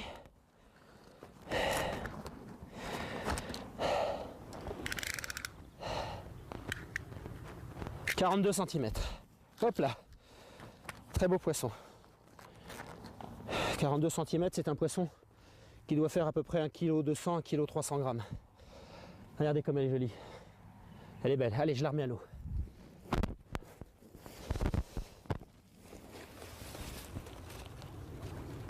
Allez ma puce. Là, on vient de prendre notre 8e poisson, une superbe fario de 42 cm. On va faire un rapide bilan de la journée. Éclosion très très médiocre. Un temps très changeant, vent du nord, vent d'est, vent d'ouest, vraiment des conditions épouvantables pour la pêche. C'était une très bonne journée par ailleurs. On a pris 8 poissons, 8 truites, fario, une de 31 si je dis pas d'ânerie, une de 37, 39, 40, 42, 48, non. D'elle-même, je pense qu'elle donnera quelques coups de nageoire.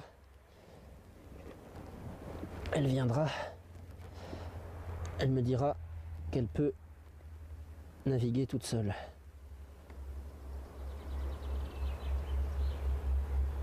Voilà, elle commence tout doucement à reprendre ses esprits.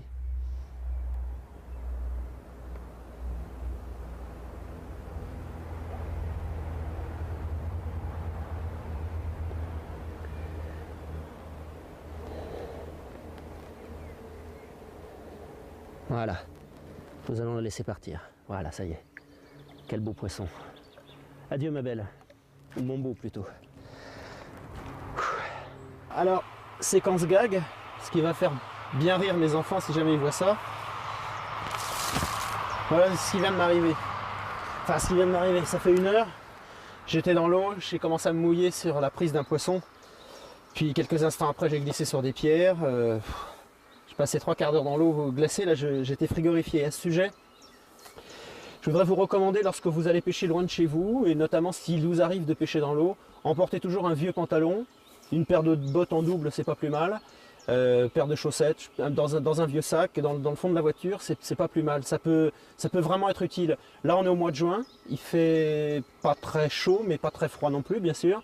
Le soir est tombé, on va d'ailleurs entamer probablement le coup du soir, et vraiment regrettable d'entamer un coup du soir avec... vous voyez ce que je veux dire. Donc, c'est une bonne leçon qui ne vous coûte pas cher. Voilà. Hop. Donc, le coup du soir, il est 20h28. Certaines truites commencent à gober sous le pont. L'éclosion n'a vraiment pas été fantastique là pendant la journée. On a pour l'instant pris 5 poissons, 5 beaux poissons. La pêche est correcte, disons. C'est pas extraordinaire, mais c'est pas mal. Je suis assez content parce que l'éclosion est vraiment infime. Les poissons sont très difficiles aujourd'hui.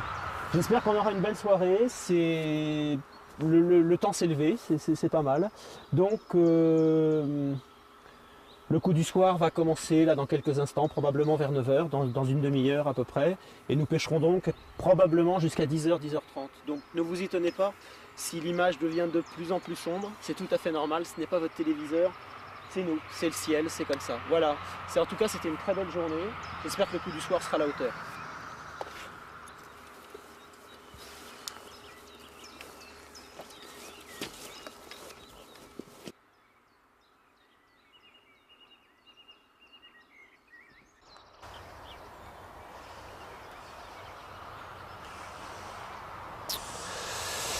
Poisson, rond, très beau petit poisson.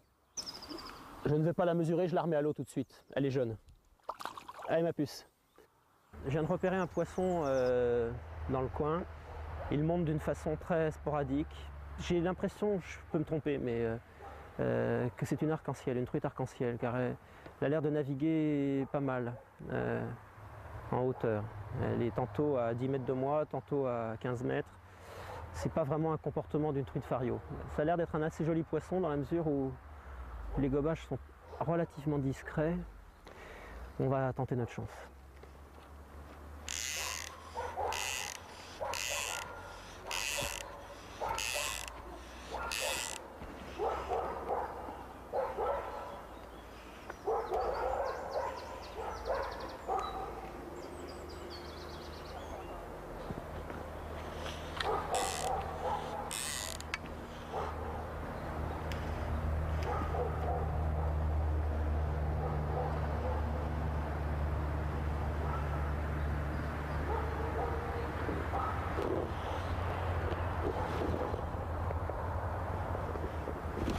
Voilà, très beau poisson, très joli poisson.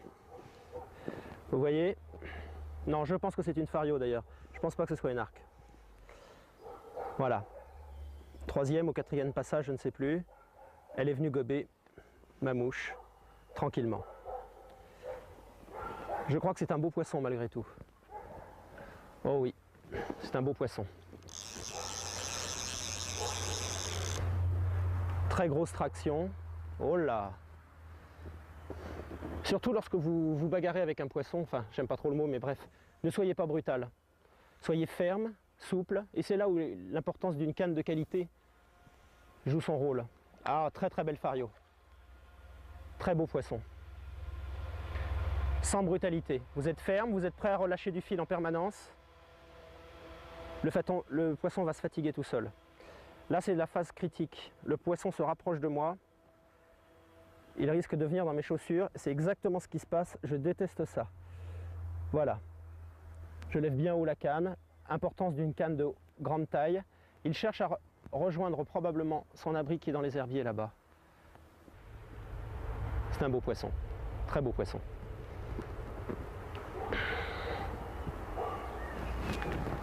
Voilà.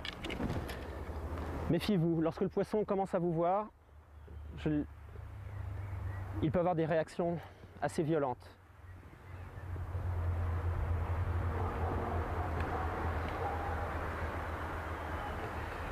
Surtout ne bougez pas. Je suis dans l'eau, les herbes sont très hautes, derrière il y a des arbres et c'est très très difficile de lancer, surtout de poser correctement.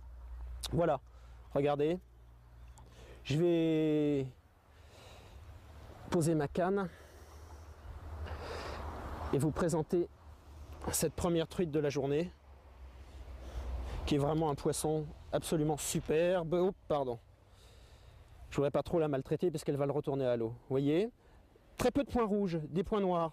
Oh là ma chérie, oh là, oh là. Attends, alors je crois qu'on va s'installer sur l'herbe pour profiter de ce spectacle. Oh là. Et surtout pour ne pas abîmer le poisson. Pourquoi l'épuisette? Parce que l'épuisette me permet souvent de prendre un poisson alors que j'ai les mains encore sèches. Et je voudrais en parler tout de suite. Des mains sèches sur un poisson, c'est lui donner des maladies systématiquement. C'est très mauvais, vous lui enlevez du mucus, c'est très très mauvais. Donc mouillez-vous toujours les mains avant de toucher un poisson, au besoin au bord du filet de l'épuisette. Là il vient de pleuvoir, donc l'herbe mouillée sera parfaite pour elle. Je vais la poser délicatement. Voilà, je vais décrocher la mouche. Oui, voilà, je mets un ardillon très fin. Pardon, voilà. Première chose, nous allons la mesurer. Un petit mètre de couturière, un petit mètre à ruban. monter sur un petit ressort qui rentre tout seul. On mesure à partir de l'échancrure de la queue jusqu'au bout du museau. Voilà, 34 cm. Attendez, soyons très précis. Non, en fait 35. 34-35. Voilà. Je connais bien mes truites, en la prenant, je disais qu'elle faisait 35. Il n'y a aucune tricherie. Regardez, une robe superbe, une nageoire adipeuse légèrement orangée, magnifique. Une nageoire anale bordée de blanc, superbe. Quelques points rouges. Ce sont des truites assez différentes, des truites par exemple des rivières auvergnates, par exemple, qui sont très foncées avec des points rouges. Regardez ces couleurs irisées, magnifique, magnifique. Très très beau poisson. C'est un poisson qui doit faire 500-600 grammes à peu près. Superbe poisson. On va abréger ces ennuis du jour et nous allons la remettre à l'eau. Quand vous remettez un poisson à l'eau, vous faites tout doucement. Vous ne relâchez pas la truite tout de suite. La truite a besoin de se calmer et de s'oxygéner à nouveau. Donc calmement, vous le posez entre vos jambes et vous le maintenez, comme vous feriez en donnant le bain à votre premier enfant. Très tendrement, très calmement. La truite, tout doucement, va s'oxygéner. Si vous voyez qu'elle a du mal à reprendre un petit peu vie, tout doucement, vous aérez ses ouïes en lui faisant faire des petits mouvements.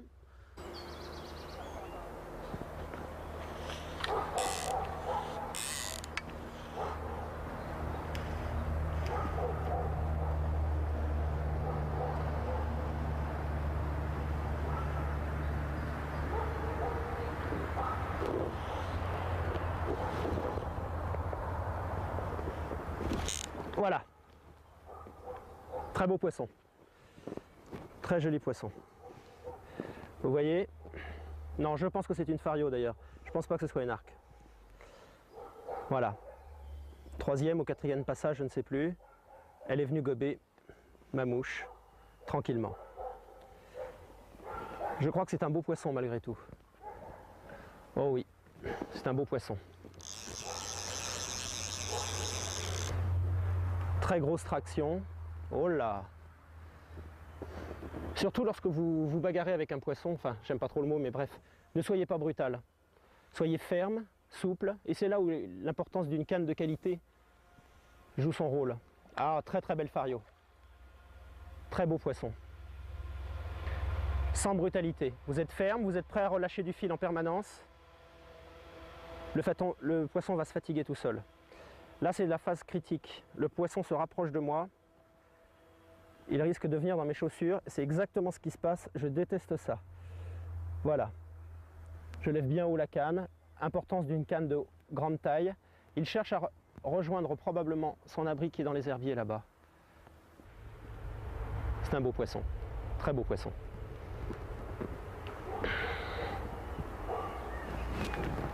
Voilà. Méfiez-vous, lorsque le poisson commence à vous voir, il peut avoir des réactions assez violentes.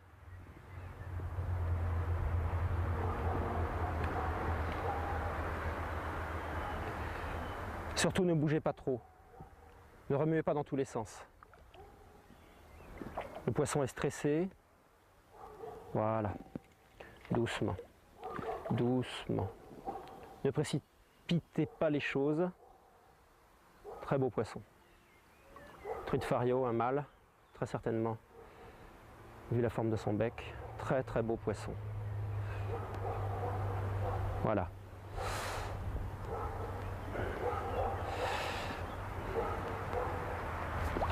Voilà, vous voyez, l'épuisette, c'est le coup classique. L'épuisette lui fait peur.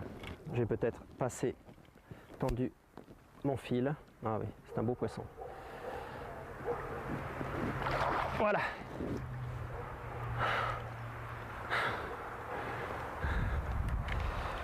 On va voir. J'ai été démasqué et les poissons ont dû se caler.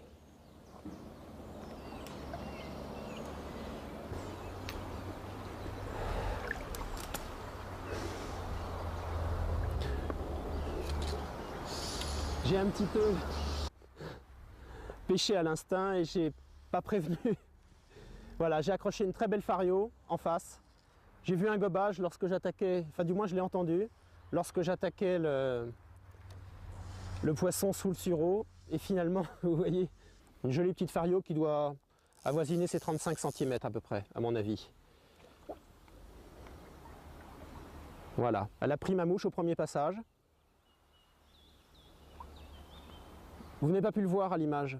J'ai posé ma mouche, ne sachant pas exactement où se trouvait la truite, j'ai repéré le gobage à l'oreille. J'ai posé la mouche dans une fenêtre, disons, de 5 mètres sur 5. Un lancer précis dans la mesure où je voulais poser ma mouche là, mais je ne savais pas exactement où était la mouche.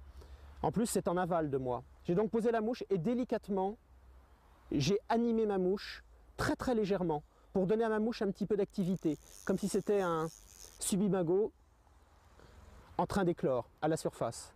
Vous voyez, c'est un très joli poisson. Pas énorme, mais très très beau poisson. Une très belle truite. Voilà. Doucement, elle s'est fatiguée, sans brutalité. Je l'amène à l'épuisette. Elle est dans l'épuisette. Voilà. C'est le premier passage. Le premier passage qui compte. La délicatesse du posé, c'est un lancer assez difficile parce qu'en fait je suis dans l'eau, les herbes sont très hautes, derrière il y a des arbres et c'est très très difficile de lancer, surtout de poser correctement. Voilà, regardez, je vais poser ma canne et vous présenter cette première truite de la journée qui est vraiment un poisson absolument superbe. Oh, pardon. Je ne voudrais pas trop la maltraiter parce qu'elle va le retourner à l'eau. Vous voyez? Très peu de points rouges, des points noirs. Oh là ma chérie, oh là, oh là. Attends. Alors je crois qu'on va s'installer sur l'herbe pour profiter de ce spectacle. Oh là. Et surtout pour ne pas abîmer le poisson. Pourquoi l'épuisette? Parce que l'épuisette me permet souvent de prendre un poisson alors que j'ai les mains encore sèches. Et je voudrais en parler tout de suite. Des mains sèches sur un poisson, c'est lui donner des maladies systématiquement. C'est très mauvais, vous lui enlevez du mucus, c'est très très mauvais. Donc mouillez-vous toujours les mains avant de toucher un poisson, au besoin au bord du filet de l'épuisette. Là il vient de pleuvoir, donc l'herbe mouillée sera parfaite pour elle. Je vais la poser délicatement. 42 cm. Hop là. Très beau poisson. 42 cm, c'est un poisson qui doit faire à peu près 1,2 kg, 1,3 kg. Regardez comme elle est jolie. Elle est belle. Allez, je la remets à l'eau.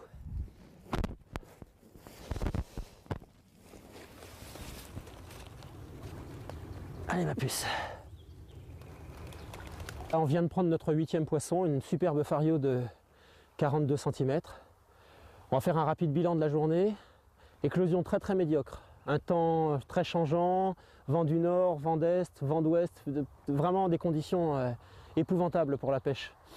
C'était une très bonne journée par ailleurs. On a pris 8 poissons, 8 truites, fario, une de 31 si je ne dis pas d'ânerie, une de 37, 39, 40, 42, 48, non pas 48, 45 et 2 petites arcs-en-ciel. On va essayer de finir sur un dernier poisson. C'était une belle journée, j'espère que ça vous a donné envie de pêcher à la mouche. Pêcher à la mouche, c'est une pêche sublime, c'est une pêche que je qualifierais de romantique. On n'a presque rien, il y a le geste, il y a le silence, il y a les oiseaux, la beauté de l'endroit. Il faut se faire très discret, c'est une grande leçon d'humilité. Peut-être le montage de la vidéo vous fera croire que j'ai été un champion aujourd'hui. Je peux vous assurer qu'elles ont été très très dures à capturer. J'ai pas eu beaucoup de poissons à attaquer, j'ai eu une quinzaine de poissons. J'ai pris en moyenne un poisson sur 2, ce qui est plutôt correct pour une journée comme ça. Voilà, la brume commence à monter sur la rivière, les canards vont aller se coucher, et puis nous aussi. On va peut-être essayer de prendre un dernier poisson. Sinon, je vous remercie infiniment de votre compagnie, c'était super. Au revoir.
soir, donc l'herbe mouillée sera parfaite pour elle. Je vais la poser délicatement. Voilà, je vais décrocher la mouche. Oui, voilà, je mets un ardillon très fin. Pardon, voilà. Première chose, nous allons la mesurer. Un petit mètre de couturière, un petit mètre à ruban, monté sur un petit ressort qui rentre tout seul. On mesure à partir de l'échancrure de la queue jusqu'au bout du museau. Voilà, 34 cm. Attendez, soyons très précis. Non, en fait 35. 34-35. Voilà. Je connais bien mes truites, en la prenant, je disais qu'elle faisait 35. Il n'y a aucune tricherie. Regardez, une robe superbe, une nageoire adipeuse légèrement orangée, magnifique. Une nageoire anale bordée de blanc, superbe. Quelques points rouges. Ce sont des truites assez différentes des truites, par exemple, des rivières auvergnates, par exemple, qui sont très foncées avec des points rouges. Regardez ces couleurs irisées, magnifique, magnifique. Très très beau poisson. C'est un poisson qui doit faire 500-600 grammes à peu près. Superbe poisson. On va abréger ses ennuis du jour et nous allons la remettre à l'eau. Quand vous remettez un poisson à l'eau, vous faites tout doucement. Vous ne relâchez pas la truite tout de suite. La truite a besoin de se calmer et de s'oxygéner à nouveau. Donc calmement, vous le posez entre vos jambes et vous le maintenez, comme vous feriez en donnant le bain à votre premier enfant. Très tendrement, très calmement. La truite, tout doucement, va s'oxygéner. Si vous voyez qu'elle a du mal à reprendre un petit peu vie, tout doucement, vous aérez ses ouïes en lui faisant faire des petits mouvements de va-et-vient comme ça. Vous la soulevez à peine, hein, c'est vraiment... Et puis tout doucement, elle va décider qu'elle a envie de partir. Voilà. Elle est un petit peu sonnée, je l'ai laissée un petit peu dehors pour vous la montrer. Elle va mettre quelques instants à s'en remettre. Allez ma belle. Elle s'en va.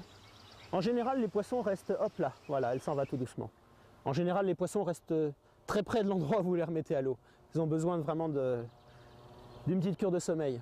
Voilà, bah, on va essayer de continuer la pêche. Il y a une certaine difficulté à noyer le bas de ligne près de la mouche. Je déteste personnellement que le bas de ligne flotte près de la mouche. Je trouve que ça laisse une trace à la surface de l'eau qui, je trouve, parfaitement déplaisante. Je fais un petit peu d'anthropomorphisme, mais j'imagine que les truites n'aiment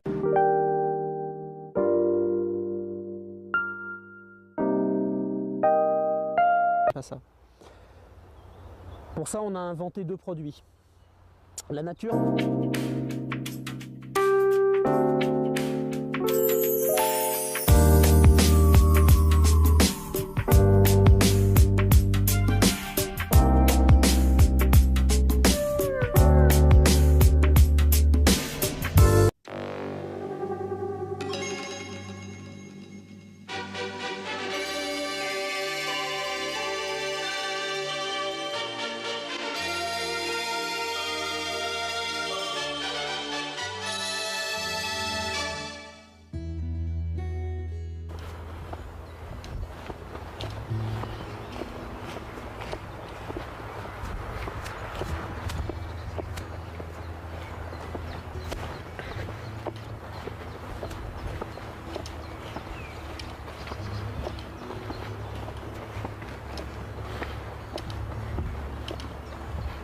Bonjour.